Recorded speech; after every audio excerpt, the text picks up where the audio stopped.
You came close enough to taste, but not close enough to choose. When the lantern glow, the story begins.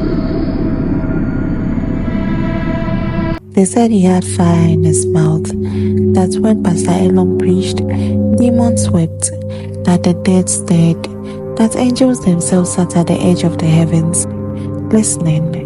His voice wasn't loud. No, it was precise.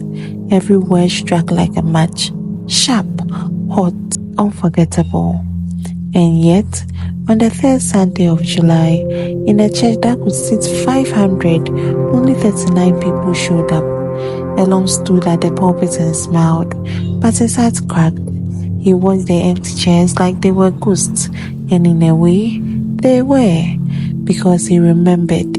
He remembered when they used to fight over seats. He remembered the woman who once left her fiancé because Elon said he wasn't spiritually aligned. He remembered the American missionaries who brought cameras to his crusade. CNN had asked for a footage. CNN. But that was 3 years ago, before the split in leadership, before the rumors of money mishandling, before the quote-unquote miracle boy he healed started walking funny again. He blinked. Someone sneezed in the corner. The church smelled of dust, old fans, and dying faith. His prayers changed. They used to be long, bold, and rooted in scripture. Now they were whispered things in the dark, how verses, grants, bargains. Lord, if you still want me, show me. Nothing. He fasted, still nothing. He slept on the church floor, still silence. On one particular night, he stayed in the office till dawn, lights off, just the old blue bulb humming above. He'd unplugged the fridge, sold his second car, slashed the church media budget, and still, they left. Even his inner circle had grown quiet. His assistant, Miriam, started sending short replies. His best friend, Pastor Jonas, no longer returned calls. It was like Elon's name had become cursed, not by scandal, but by irrelevance. And in Accra's spiritual jungle, irrelevance is worse than sin. One Friday evening, something shifted. The clouds gathered too quickly. No thunder, just darkness, thick and low. Elon had just finished locking the chapel. His hands smelled of anointing oil and rust from the broken hinges. As he walked to his car, some twitch of instinct made him stop. He didn't know why. He turned slowly and saw her, not clearly, not fully, just the outline of a woman, maybe 50 meters down the road, standing barefoot in the rain. She didn't move. Her hair was long. Her dress clung to her skin. Elon blinked. She was gone. No footprints, no wet patch where she stood. He didn't speak of it. Not to Miriam, not even to God. He just went home and locked his bedroom door twice. That night, he dreamt of a sea that rose slowly in his room, not crashing waves, just rising, soft, patient, inevitable. The tide of emptiness continued. Another Sunday came. 21 people this time. 2 church collapsed from termites. The mice squealed with no provocation. And during altar call, a teenager vomited on the stage. Elon didn't preach fire. He didn't lay hands. He just stood there, staring at the cross on the wall. He looked smaller now, like he was backing away from him. The first time it happened, he thought it was a nosebleed. It was Thursday dawn. The sky outside his flat was still ash grey, the kind of dawn that doesn't fully commit to morning. Elon rose from his knees. He'd been praying again, or trying to, and tasted something bitter, something sharp. He touched his lips. His fingers came back, red, but it wasn't blood. It was briny. He blinked, confused, licked his palm. Salt, thick, metallic, almost like seawater that had been trapped too long. He stared at his hand, then at the ceiling. His windows were shut. There was no leak, no explanation. He rinsed his mouth, ignored it, blamed exhaustion. But the next night, it happened again, and then again. He didn't sleep on the fourth night. He sat up in bed, Bible open on his lap, fan blowing faintly in the corner. At 2:44 a.m., the lights flickered twice. Then he heard it, dripping, soft, but distinct. Not rain, not a tap. It came from his wardrobe. He stood slowly, opened it. Nothing inside but his suits. One red, two navy, one white, and a bottle of olive oil he hadn't touched in months. But the floor beneath the suits, wet. No leak from above, no broken pipe, just wet. He stepped back. Suddenly, every window in the room rattled, like wind had passed through. But none of them were open, and that's when he heard it. A woman's voice. You're not drowning. You're being invited. His chest felt tight. Not fear exactly, not all. Something between anger and horror. On Sunday, everything changed again. But this time, it wasn't the numbers. It was power. During worship, Elon's voice cracked. The mic died. The drums went offbeat. He was about to apologize to the congregation when a woman in the third row, old, hunched, nearly blind, screamed and dropped her walking stick. I can see! Another man shouted from the back. My back! The pain is gone. Then a child began laughing uncontrollably. His mother collapsed beside him, sobbing. Nobody had touched him. No prayers were said. It was chaos. Beautiful, holy chaos. Elon didn't smile. He stood still, hands cold, heart beating fast.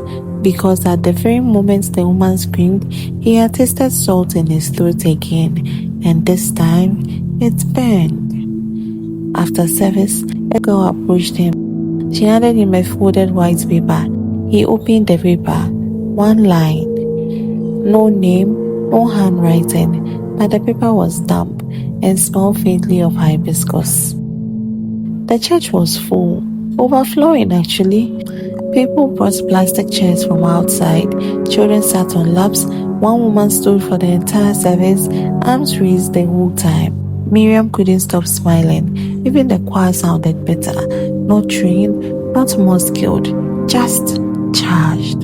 You could feel it, that crackle, that thick invisible rope pulling people to their knees before anyone said come. But Elom, he watched all this from the pulpit, arms folded, face unreadable, because while people were clapping and testifying, he was tasting salt again. A man with partial blindness screamed during worship and shouted, The lights are on! The lights are on! A woman who had 5 miscarriages began to bleed mid-service, not in pain, but as if something had cleared. Even the instruments behaved strangely. The mic didn't screech anymore. The keyboard, which had a faulty B key, played full chords. The church was alive again, but Elon felt dead behind the eyes, like he was floating just outside his own body, watching someone else wear his face. That night, he had a dream. It came just before dawn. He was in a white robe again, standing at the edge of a flat, black sea. No sound, no breeze, just still water that stretched farther than the sky. He turned to leave, but the sun behind him was gone. Nothing left but water, endless, waiting. That's when he heard her. You came close enough to taste, but not close enough to choose. He looked around, but saw no one. Then the waves began to pulse gently, like breath, and from the center of the sea, she rose, not violent, not glowing, not grand, just calm, inevitable. The rest of her body submerged underneath the water. No smile, only eyes, heavy, ancient, unblinking. Hair floated around her. Her skin was blacker than night, not because of color, but because it refused to reflect light. She did not move toward him. She didn't need to. You still think this power is yours? I never asked for this. I just wanted to be used again, to matter again. Desire is a door. You opened it. What do you want from me? To keep drinking, you must keep giving. Giving what? The thing beneath your sermons, beneath your fasting, beneath your mask. The thing even you are afraid to name. Her voice didn't echo. It curled, like smoke in his lungs. Then she reached out one finger, touched the sea beside her. The water burned, and when Elom looked down, the water was at his knees. He hadn't moved. He woke up, gasping. Sweat soaked the bed. He ran to the sink, cupped his hands, drank, and spat it out instantly. Salt water. The next day, he stood at the altar while the crowd screamed and sang and danced. But the moment he lifted his hands to pray, his mouth went dry, not from fear, from emptiness. He opened his Bible and saw the words, but couldn't feel them. They sat on the page like dust. He tried to sing in tongues, but the sound felt weird, foreign, not false, just not his. And when Miriam placed his hand on his shoulder to steady him, he nearly jumped. Her touch felt like ice, as if something in him no longer belonged to this world. He didn't tell anyone about the dream. He didn't tell them the woman had said, "If you want more, let me in." He didn't say that the sea was now following him, quietly, faithfully, like a servant waiting for instruction. At first, he told himself he was managing it, not enjoying it, just surviving. But that was before the woman in parliament called him personally, before his face was printed on handkerchiefs, before church members began bringing seed offerings wrapped in lace. One woman knelt in front of his car crying, whispering, "Papa, don't forget me." Before people kissed his hands. The glory returned. It wasn't just numbers, it was the reverence. People no longer asked if he heard from God. They just assumed he did, because how could a woman born barren give birth to triplets after touching his shadow? How else could a mad boy in Teshi begin speaking clear Ga after one bottle of water prayed over by Elom? A radio presenter called him, Akre's voice of thunder. A gospel singer cancelled her Europe tour just to sit under his teaching, and Elom, he didn't flinch anymore when the salt came. In fact, he grew to expect it. There were days he tasted before he preached and smiled faintly, knowing she was watching. He'd never admit it, but those post-service moments were his favorite, when the crowd had thinned, when only a few lingered near the altar, dazed from worship, when he walked to his car and even the police at the gate stepped aside, heads bowed, hands over hearts. It made him feel chosen. And why shouldn't he? Didn't he fast for years? Didn't he sleep on chapel floors while others partied? Didn't he sacrifice? So what if he didn't dream anymore? So what if his prayers felt more like announcements than conversations? He muttered again. He was Elom the cold, Elom the fire mouth, Elom the man of oil. But then, things began to die. They started subtly. His Bible, the pages began to curl strangely, then stick, then dry out completely, even though the room was not humid. Then his olive oil turned cloudy. Then came the birds. Early morning, his compound used to echo with chirping. Now, silence. Not one bird landed on the fence. Not one. Even the neighborhood cat stopped crossing his lawn. Miriam told a joke one day, a small one, about how his new fame meant she had to screen marriage proposals from church women every Tuesday. She expected a chuckle, but Elom just blinked slowly. Not cold, just distant, like the part of him that used to laugh had packed up and left. There were nights Elom didn't even pray anymore, not out of laziness, not even rebellion, just stillness, like there was someone else ready in the room, praying for him, watching, waiting. His church now had over 600 people. There were overflow tents, generators, branded water bottles with his face on them. Someone designed a TikTok filter using his voice saying, "You are not ordinary." There were testimonies every Sunday, some so unbelievable. Elom himself stared. A woman's debt wiped overnight. A blind boy seeing his mother's face for the first time. He didn't touch them, didn't even try. The power just came, like a current that passed through him, humming, whispering, waking the deep. The people saw revival. Elom saw something else, obedience.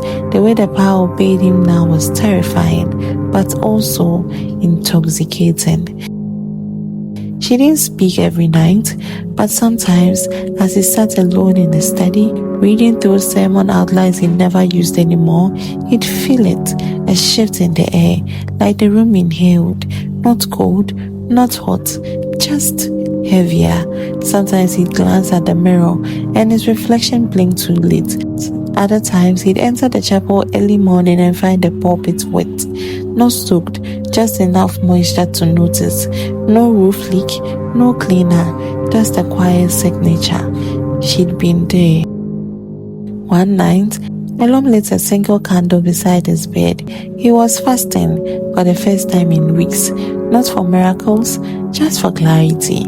But instead of clarity, he got a visit. She didn't appear like before, not in full form, just the edge of her silhouette outlined in the glass of the window across from his bed. She wasn't outside, she wasn't inside. She was present. He didn't look away, he didn't feel fear, only awareness. His skin tingled, his chest grew tight, but his hands remained still on the bedsheet. And in the quiet, she spoke, not in sound, but in knowing. You've begun to enjoy this. He didn't reply, but inside, he nodded. Do you feel guilty? Yes. Will you stop? No. And when the glass shimmered, like light underwater, then cleared, she was gone. The next week, Elom shared the pulpit for the first time.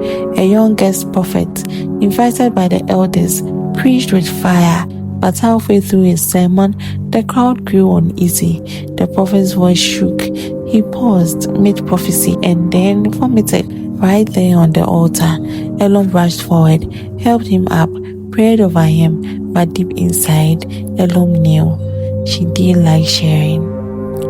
They now called him Papa Elom. He used to hate that title, thought it was performative, borderline idolatry. Now, he barely heard it. It rolled past him like smoke. He became too used to worship. He spoke and people trembled. No more long sermons, just one-liners, soft-spoken commands. And yet every week, someone dropped to the floor weeping. People brought soil from their hometowns for him to touch. Bottles of water, school uniforms, court papers. One woman drove from Tamale with her daughter's wedding dress and said, I just want her marriage to have your spirit in it. Elom didn't bless the dress. He stared at it for a few seconds and walked away. The woman still fell down, shaking. They said it was glory. But Miriam noticed. She watched quietly as her pastor, the one she used to fast with, cry with, build from scratch with, become someone else. Not arrogant, not unkind, just absent. Even when he was speaking, it felt like only part of him was in the room. She once asked gently, Do you still feel God? He smiled, a sad, strange smile, and said nothing. She never asked again. It wasn't just Elom anymore. A girl in the choir began having songs that weren't part of rehearsal, songs no one had ever heard. A boy in the media team said he dreamed of fish laying eggs inside power cables. The pulpit grew cold to the touch, even during Harmattan. And one early morning, Miriam found water droplets on the altar, clear, precise, perfectly lined. No leak in the roof, no rain, just a trace, a visitation. The church kept growing, but Elom wasn't growing. He was expanding, stretching, like something was using him as a mouthpiece, a vessel. His old self was quiet now, buried deep under applause and answered prayers and stadium bookings. But some nights, when the salt burned too hard in his throat and the sea breeze reached him even in his locked room, he'd whisper, Am I still yours? No voice answered, just a deep, warm hum inside his chest. Not divine, not holy, just present, watching, waiting. Later after church, when everyone left, the cleaner found a piece of paper. It was a picture of Elom, but behind him, half drawn, half smeared, is a black figure rising from the ground. The cleaner flips it over. In pencil, it says, "She's coming." They buried Bishop Kojo Mensah 3 days before Elom's biggest event. He had died alone in his sleep. No sickness, no sign, just gone. The report said heart failure, but Elom knew better, because 2 nights before the bishop died, he had come to Elom's home. The bishop hadn't sat. He stood near the bookshelf, fingers resting on a dusty concordance. The last time I saw her, I was 39, just like you. Elom said nothing. She promised me nations. I gave her my silence. Still nothing. She only takes what you don't guard. So if you love your name, hide it. If you love your soul. Are you finished? Elom cut him off. The bishop nodded. Yes, I just came to ask. When she finally opens her mouth, will you still call it a blessing? Elom showed him the door. It was raining. Elom sat on the edge of his bed, not praying, just listening. There was music playing from somewhere in the house, but no speakers were on. He didn't move to stop it. He just whispered. Tomorrow they'll see. Tomorrow they'll kneel. He felt the now familiar tingling in his jaw, the taste of salt, the heaviness on his tongue, and then, soft, came her voice. You've built the altar. All that's left is the offering. He didn't respond. He laid back, closed his eyes. The morning came. Miriam knocked once, no answer. She tried again, still nothing. When she opened the door, the air inside felt wrong, thick, humid, like a storm had passed through silently. Elom was lying on his side, eyes shut, one arm resting calmly over his chest. His skin was pale, too pale. His lips, slightly open, were wet. His shirt clung to his back, damp, not sweat, water. She rushed to him, checked for breath, for movement, for warmth. Nothing. Then she noticed the edge of the bedsheet, soaked, and something resting just by his fingertips, a single smooth cowrie shell. They tried to keep quiet, tried to say it was exhaustion or cardiac arrest, but some members whispered about the altar he never let anyone else touch, about the fresh smell in the chapel before each service, about how even his recorded sermons now sounded different. Miriam left the ministry 2 weeks later. She fasted for 21 days in silence. She never spoke about Elom again. But once, just once, when a new preacher came to town and claimed to be carrying a deep sea anointing, Miriam didn't show up to pray. She packed a small bag, walked to the beach, and burned a white handkerchief in the wind. They say if you play Elom's last sermon backwards, you will hear humming, and not just any humming, her song. They say one of her shoes were never found, that is still somewhere on the bed, wet, that sometimes, late at night, when the chapel is quiet and the moon is full, if you stand by the altar and close your eyes, you will hear footsteps, and then a whisper. He said yes.